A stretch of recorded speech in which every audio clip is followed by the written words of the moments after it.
Cuando las emanaciones del lado izquierdo se independizaron de la unidad armónica del árbol de la vida, cayeron al abismo y constituyeron un antimundo de la creación de Dios. El lado izquierdo se convierte en un mundo independiente en oposición al árbol de la vida, y el lado derecho, una polarización antagónica entre el lado bueno y el malo, surge a partir de la unidad original. El árbol de la vida, la creación de Dios, es llamado Sitra de Kedusa, el lado sagrado. El mundo del mal simplemente es llamado, el otro lado, el Sitra Ara. Gershom Cholem escribe: el otro lado es el fuego divino de la severidad, exteriorizado y hecho independiente, donde se convierte en un sistema jerárquico completo, un contramundo gobernado por Satán. El Sitra Ara continuamente intenta irrumpir en el lado sagrado y en el mundo del hombre para persuadir a tantos como sea posible para ir a el lado oscuro. El Sitra Ara también es llamado el siniestro lado izquierdo, y se considera como un lado femenino. La mujer demonio, Lilith, es vista como una personificación femenina del Sitra Ara. El otro lado está caracterizado como una completa excepción a la norma del lado sagrado. En el misticismo judío, el lado sagrado está asociado con el lado masculino y el lado maléfico con lo femenino. El lado sagrado, Sitra de Kedusa, representa la Torá y las leyes mosaicas, mientras que el otro lado representa la anarquía y el pecado. Sitra de Kedusa es el pueblo judío, mientras que Sitra Ara son los otros pueblos. Mientras que Yahvé es el Dios del lado sagrado, un Dios extranjero, es Dios del otro lado. Satán es llamado, el otro Dios, y gobierna el otro lado. El otro lado es un reino de multiplicidad, llamado Resut Arabim, y se manifiesta en oposición a el lado sagrado que es un reino de unidad, llamando Resut Hou Yai. El mal primordial. Un tema común en la mitología es que las fuerzas del caos anteceden a las fuerzas del bien y la organización. Tiamat y los antiguos dioses son anteriores a Marduk y los más jóvenes dioses en la mitología de Babilonia, y en la mitología nórdica los gigantes aparecen antes que los Aesir. También podemos encontrar este tema en las especulaciones cabalísticas. En el artículo Essential Papers on Kabbalah, anteriormente mencionado, la erudita Rachel Elliott escribe sobre el texto cabalístico Galia Raza. El estatus ontológico del mal en el mundo, tanto en los aspectos celestiales como terrenales, puede compararse con el estatus de los primogénitos, favoritos por su prioridad esencial. El mal precede al bien justo como la oscuridad precede a la luz y la ausencia precede a la existencia. Los reyes de Edom preceden a los reyes de Israel, y Caín nació antes que Abel. La oscuridad y el Sitra Ara son, en ciertas interpretaciones, algo primigenio. El origen general de la existencia, por lo tanto, está dentro de la oscuridad, en el Sitra Ara, que gobernaba en soledad antes de la creación. En el documento cabalístico, Ba'ir, el significado de las palabras Tohu y Bohu, que aparecen en el Génesis capítulo 1, versículo 2, es explorado. Y la tierra estaba sin forma, y vacía. Tohu es la palabra para soledad, pero también puede ser traducida como desolación. Tohu precede a Bohu y se corresponde con el primer recipiente de la creación que se rompió y a partir del que surgió el reino del mal. Bohu es la segunda creación. El Sitra Ara como infierno. En muchos aspectos, el Sitra Ara se corresponde con el infierno. Los cabalistas identifican el Sitra Ara con el Gehenna.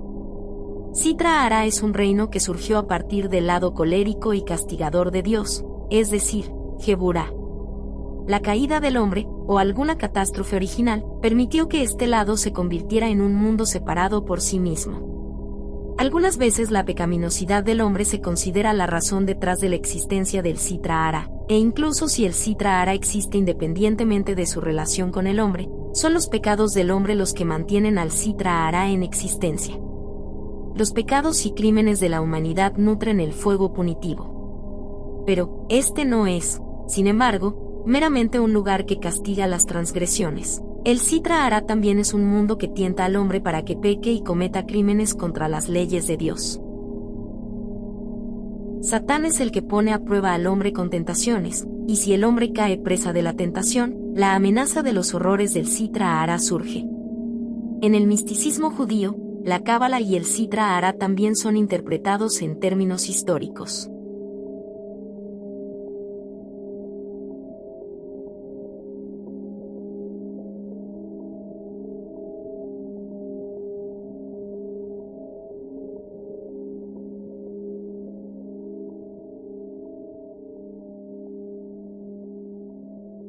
El Sitra Ahra representa los países que rodean al pueblo judío y los países en los que ellos, como castigo de Dios, son exiliados.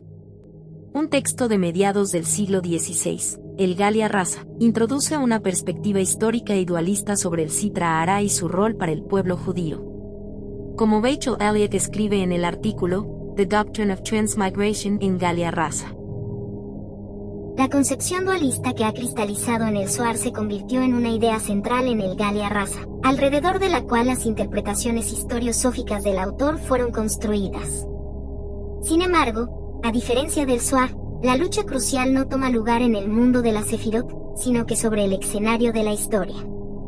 La lucha es entre el pueblo judío, que es llamado a separar el bien del mal, y el Sitra Ahra, que se esfuerza con todo su poder en hacer retornar los asuntos a su estado original y desarrollar la santidad dentro de la impureza. El Sitra Ahra actúa como un principio punitivo en un proceso de reencarnación en el que las fuerzas oscuras buscan tentar a los rectos con el pecado. Si cayeran en el pecado, Samael los castigaría haciéndoles reencarnar como animales. Estarán bajo su poder, y a la finalización del proceso serán sacrificados y Samael se comerá su carne. El Sitra Ahra actúa como un purgatorio purificante que puede hacer que las personas reencarnen 1000 veces antes de que hayan alcanzado una completa pureza. El verdadero mal solo da 3 oportunidades. Si, después de la tercera encarnación, no se han mejorado a sí mismos, se volverán polvo para siempre, después de haber sido entregados a una dura sentencia. Adán Belial. Adán, el primer hombre, fue creado después de la catástrofe original en la que las chispas cayeron al abismo, y fue asignado para recrear el orden de la creación de Dios. Adán recibió todas las cualidades positivas del hombre original, Adán Kadmon. El alma de Adán fue creada en perfecto equilibrio con todas las partes del árbol de la vida. Fue construida con 613 partes correspondientes a los 613 mandatos de la Torá. Según los cabalistas, siguiendo las leyes de la Torá podía restaurar el orden original de Dios. Adán era el nuevo vínculo entre Dios y su creación y se suponía que terminaría con la separación que había surgido. A través del retorno de las chispas, los elementos clifóticos serían purgados de la creación de Dios de una vez por todas. En lugar de cumplir con esta misión, Adán es seducido por el mal y la catástrofe se repite de una forma incluso peor. El mundo inferior de Asia, que antes dependía de su propio fundamento, se desliza hacia las esferas clifóticas.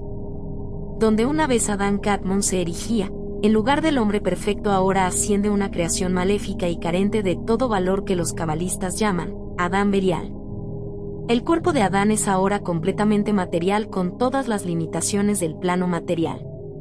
Las almas que existían dentro de Adán descendieron a las profundidades de las esferas clifóticas. Estas almas caídas de Adán son, según la Cábala luriana, el pueblo judío en el exilio en los dominios exteriores de la oscuridad.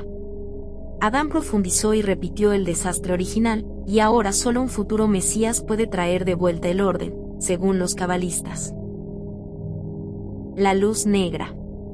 Una de las ideas cabalísticas más singulares a propósito del mal y el Sitra Ahra puede ser encontrada en el círculo herético alrededor de Sabbatai Tzvi y Natán de Gaza, que fue responsable de una sistematización de sus ideas. La concepción cabalística ordinaria está basada en un monismo original en el que el único Dios, o el Ein Sof ilimitado, crea el mundo que, en un estado ideal, refleja sus atributos y cualidades. El mal surge cuando partes de la creación rompen con la unidad original de Dios. A menudo es una de las cualidades sobre el árbol de la vida, que generalmente es Gebura, la que se hace demasiado independiente y se libera. El mal por lo tanto existe como una potencialidad dentro de Dios que se actualiza a través de un accidente o pecado. Según Nathan de Gaza, la raíz del mal está a un nivel incluso más primordial. La luz ilimitada, el Ein Sof, contiene dos lados. Una luz quiere la creación, mientras que otra luz, negra, quiere permanecer dentro de sí. El lado creativo de Ein Sof es llamado la luz reflexiva, o Seyes Bomaseya, y pertenece al lado derecho. El otro lado de Ein Sof deseaba permanecer dentro de sí y opuesto al plan de crear el mundo. Esta forma de Ein Sof es llamada la luz irreflexiva, o Syein Bomaseya, y pertenece al lado izquierdo. La luz del lado derecho se separó de la luz del lado izquierdo y abrió un vacío en sí misma en el que la creación tomó lugar. La luz irreflexiva que quería permanecer en el estado original de Ein Sof fue forzada a crear antifuerzas de la creación. Gershom Scholem escribe sobre esto en Encyclopedia Judaica. En las dialécticas de la creación, se volvió un poder positivamente hostil y destructivo. Lo que es llamado el poder del mal, la Skelitpa, está en el último recurso enraizado en esta luz no creativa en el mismo Dios. La dualidad de la forma y la materia toma un nuevo aspecto. Ambas están encerradas en Ein Sof. La luz irreflexiva no es mala en sí, pero toma este aspecto porque es opuesta a la existencia de cualquier cosa que no sea el Ein Sof y por lo tanto está decidida a destruir las estructuras producidas por la luz reflexiva. Paradójicamente, la luz irreflexiva es forzada a crear estructuras independientes y mundos que se oponen a la creación. Scholem escribe. De hecho, la luz irreflexiva también construye estructuras propias. El árbol exterior. Los antimundos del mal constituyen un árbol similar al árbol de la vida, un árbol construido a partir de las emanaciones del lado izquierdo y que es llamado algunas veces el árbol de la muerte. El árbol de la vida es el ideal de la creación y actúa como un foco en la existencia y está en el centro de la creación de Dios. Las fuerzas oscuras existen en el otro lado, fuera de la creación de Dios.